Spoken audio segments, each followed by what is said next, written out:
So, you're thinking about moving to Palm Coast, Florida, but you want a better understanding of what your moving costs might be? That's exactly what we're going to cover in this video. If that sounds like something you're interested in, then stick around because we're going to get after it right now.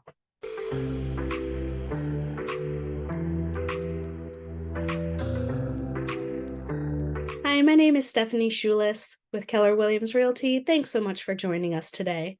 If this is your first time to the channel, please make sure to tap the button below to subscribe. Hit that bell for notifications so you can be the first to be notified anytime we put out any brand new content all about Palm Coast, Florida living and moving to Palm Coast, Florida and the surrounding areas. We get calls, texts, and emails from people just like you looking to make the move to Palm Coast, Florida every day, and we absolutely love it.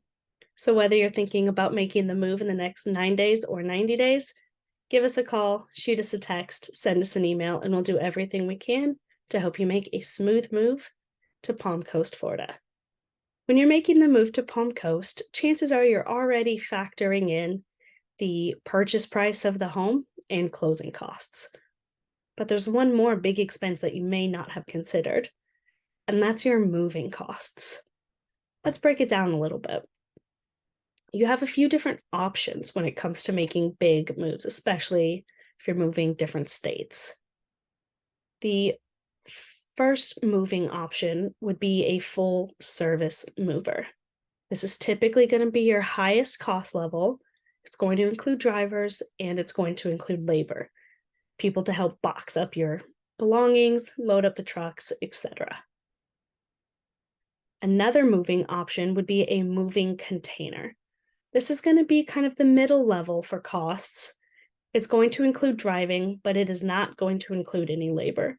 You're going to be packaging up your belongings. You're going to be putting them into the container. The next option would be a truck rental.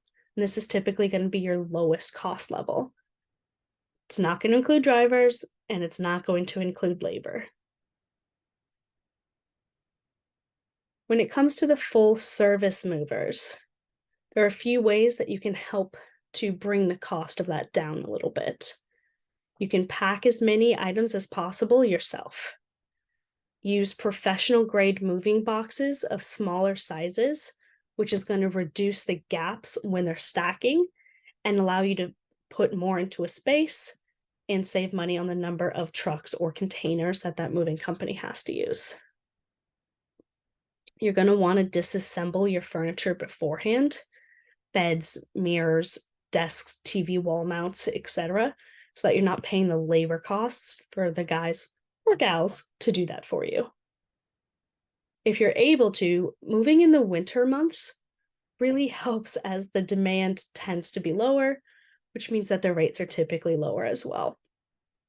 You want to place all movable furniture items in boxes in your garage or by the door for the mover's convenience, so that again, they're able to just move faster, saving you on hourly labor costs. When it comes to moving containers, a tip to help you save money there is to start with the size container you expect to fill. You can always have an additional container delivered if you need it. That way you're not overpaying for a larger size that you don't have full to the max. If you decide to go the truck rental route, we've got a few tips to help you save there as well. You want to check and see if your auto policy covers truck rentals. You're going to provide your own moving boxes, tape, blankets, etc., as truck rental companies typically are going to charge you a premium for those supplies. You're going to want to make sure the truck is clean before you return it to avoid any unnecessary cleaning charges and fees and penalties. If you're moving from several states away or even overseas, you may wish to have somebody else professionally transport your vehicle for you. If that's the case, we've got some tips. See if the vehicle transporter has a terminal-to-terminal option, as this is less expensive than driving to your residence. Rates are typically lower in the winter months, and have some flexibility with your transport dates. Maybe go with the first couple of days in your new home without your car, or if possible, have a friend sign for it when it gets there so that it's there before you arrive. If you have any other questions about moving costs or want any more tips on how to do it and save a little bit of money, feel free to leave a comment below, give us a call, shoot us a text, send us an email. We always love hearing from you guys. That's it for this video. We'll see you on the next one.